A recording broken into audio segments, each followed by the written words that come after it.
বাংলাদেশের রাজনীতিতে আমরা অতীতে দেখেছি যারা বিজয় লাভ করে তারা রাষ্ট্রের মালিক হয়ে যায় তাৎক্ষণিক, আর যারা দেখা যাচ্ছে যারা বিজয় হয়েছে তারা 51 পেলো আর যারা 49 পেলো তারা তাৎক্ষণিক পর্যায়ে হয়ে যায়।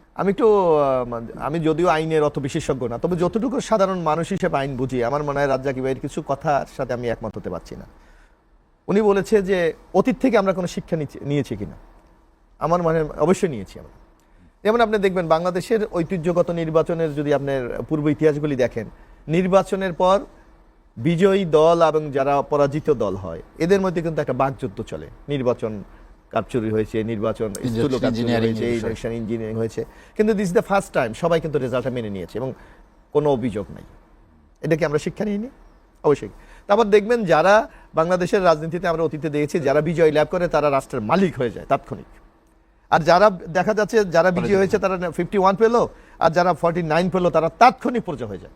কিন্তু এবারই প্রথম দেখেন যে বিজয়ী হওয়ার পর জনাব তারেক রহমান আমাদের যিনি মাননীয় প্রধানমন্ত্রী, উনি কিন্তু যারা পরাজিত হয়েছে মানে অর্থাৎ নির্বাচনে জিতেছে কিন্তু ক্ষমতায় যেতে পারে নাই, সে জামাতের আমিরের বাসায় গিয়েছে, এনসিবির নাহিদের বাসায় গিয়েছে, চরমনাইয়ের ইসলামী আন্দোলনের বাসায় গিয়েছে। তাহলে এটা কি আপনি অতীত থেকে শিক্ষার নতুন সংস্করণ না?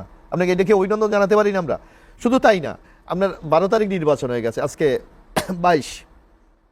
10 দিন, বাংলাদেশে উল্লেখ করার মতো একটা নির্বাচন সংক্রান্ত কোনো ঘটনা ঘটেছে?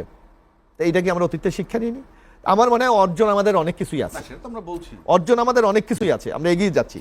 আরেকটি বলেছে, আমি জানি না রাজ্জাকি ভাই বিজ্ঞ আইনজীবী, সেই কথাটা কিভাবে বলে যে এই নির্বাচন এখন কেন? নির্বাচন তো হওয়ার কথা ছিল 29 সালে। আমরা ওটা বলছি সংবিধান মানা, আমি সংবিধান মেনেই আমি কি বলছি, আমি এই সংবিধানকে আমি মেনেই বলছি। আমার প্রাইম মিনিস্টার রিজাইন করেছে, আমি ধরে নিলাম আন্দোলনের মধ্যে চলে গেছে, ওইটা আমরা বলি, কিন্তু ওনারা তো অফিসিয়ালি রিজাইন করেছে। মহামান্য রাষ্ট্রপতি সংসদ ভেঙে দিয়েছে, তাহলে উপায়টা কি? আমাকে তো নির্বাচনে যেতেই হচ্ছে।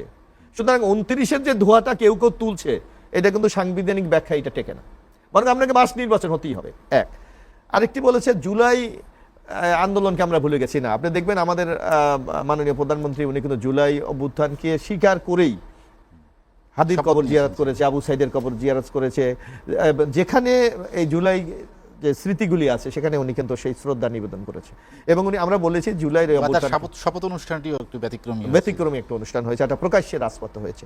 হ্যাঁ, এখানে সংকটটা কোথায়? যে রাজ্জাকি ভাই যে সংকটটা বলেছে যে বিএনপি জুলাই এই যে গণপরিষদের, এটা আমরা শপথ নেইনি। আমি তো এই সংসদের একজন সদস্য, আমরা কনস্টিটিউশনকে ফলো করে কিন্তু আমরা এগিয়ে যাচ্ছি। হ্যাঁ, কনস্টিটিউশনের মধ্যে নানা প্রশ্ন থাকতেই পারে, কারণ এই সরকারটা কিন্তু 106-এর আদেশের মাধ্যমে হয়েছে, সুতরাং অনেক জায়গায় কিন্তু বিচ্যুতি আছে। কিন্তু তারপরও আমরা চেয়েছি যে নির্বাচনটা সাংবিধানিক কাঠামোতে হয়েছে, সেই কাঠামোটা বজায় রেখে আমাদের শপথের যে আর্টিকেল, নিশ্চয়ই দুই বিজ্ঞ অ্যাডভোকেট আছেন, সেখানে একটা শপথের একটা শপথ বলা আছে। আপনি এখন যে প্রশ্ন আপনি দেখবেন কিছু কিছু জায়গায় বিভিন্ন যারা আইনি এক্সপার্ট তারা কিন্তু বলছে জামায়াতে ইসলামীর এমপিশিপ নাই, কারণ তারা 2টা শপথ দিয়েছে। প্রথম শপথ যদি তারা নিয়ে থাকে, দ্বিতীয় শপথ নিলে আগের শপথের কার্যকারিতা থাকে না। আমি জানি না এটা আইনের ব্যাখ্যাটা কি, সুস্পষ্ট ব্যাখ্যা আমার কাছে নাই। তো এই সংকটটা তৈরি হোক, এটা আমরা চাই নাই। যার জন্য আমরা বলেছি যে আমরা প্রচলিত যে আমাদের শপথের বিধান আমাদের কনস্টিটিউশনে আছে সেটা আমরা নিয়েছি, এবং জুলাইয়ের যে কমিটমেন্টগুলি আপনারা দেখেন যে কমিটমেন্ট এখানে বলা হচ্ছে আমরা কি জুলাইয়ের চেতনা ধারণ করি? অবশ্যই করি। আমরা যখন জুলাইয়ের এই আলোচনাটা হয় তখন আমরা কিন্তু 30টা বিষয়ে ঐক্যমত হয়েছে, বাকিগুলিতে আমরা নোট অফ ডিসেন্ট দিয়েছি। এবং আমরা যখন এই ঐক্যমত কমিশনের রিপোর্টটা প্রথম প্রকাশিত হয় তখন কিন্তু নোট অফ ডিসেন্ট তারা প্রকাশ করেছিলেন, কিন্তু যখন সিগনেচারের জন্য এটা রাজনীতি আহ্বান করা হয়েছে তখন এই তারা নোট অফ ডিসেন্টটাকে অ্যাভয়েড করেছে। আমরা কিন্তু তাৎক্ষণিক, আপনার মনে থাকার কথা বা রাজ্জাকি ভাই, হেলাল ভাই মনে থাকার কথা, বিএনপির পক্ষ থেকে বলা হয়েছে বিএনপির সাথে প্রতারণা করা হয়েছে, কিন্তু আমরা একটা বৃহত্তর গণতান্ত্রিক উত্তরণের সাথে এবং বাংলাদেশের মানুষের আকাঙ্ক্ষাকে ধারণ করে আমরা সেদিন কিন্তু স্বাক্ষর করেছিলাম।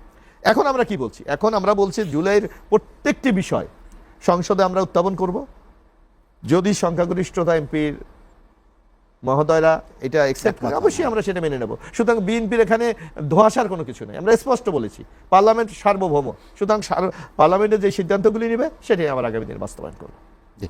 আমি আবার আসবো, আমি মোশাররফ একটু 1 মিনিট নেই, নাহলে পরে ভুলে যাব। উনি বলছে যে সরকার চলে গেল, সরকার চলে যাওয়ার পর সংবিধান মোতাবেক নির্বাচন। কারেক্ট? কেমনে?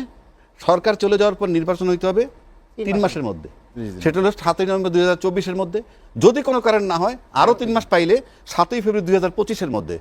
এরপরে 2026-এর ফেব্রুয়ারিতে নির্বাচন সংবিধানে নাই। আপনার এই মেয়াদ না, পার আমি হওয়ার পর কেন মানি রাজনৈতিক দলগুলি যদি ঐক্যমত হয়ে, এখানে তো একটা বিশেষ ক্রাইসিস মুহূর্ত। আমি বলতে চাই, আপনি ওইটাও তো ধরেন রাজনৈতিক দল একটা বিশেষ ক্রাইসিস, তো রাজনৈতিক দলগুলো একটা ক্রাইসিসে গণভোটই করছে। এখন গণভোটে আপনার রাষ্ট্রপতির আইন মোতাবেক ওত নিবেন। যে মানে না সেটা তো বিএনপি আমরা তো বলেনি মানি না, এখনো। আমরা তো সেটা বলি না। না মানেন নাই, মানে আপনি ওত নিতে হবে, আপনি তো ঢুকতেই পারবেন না সংবিধানটায়। কেন বলছি? তাহলে আবার সংবিধানটা দেখাইতে হয়। এই সংবিধান আছে 142-এ বলা আছে, 142 অনুচ্ছেদে, যে 2/3 মেজরিটি দিয়ে এই সংবিধান সংস্কার করতে পারবে, যেভাবে মন চায় সেভাবেই ধরতে পারেন। এটা তো আগেও ছিল, সব না ছিল। রাখেন, কিন্তু ব্যতিক্রম আছে কোথায়?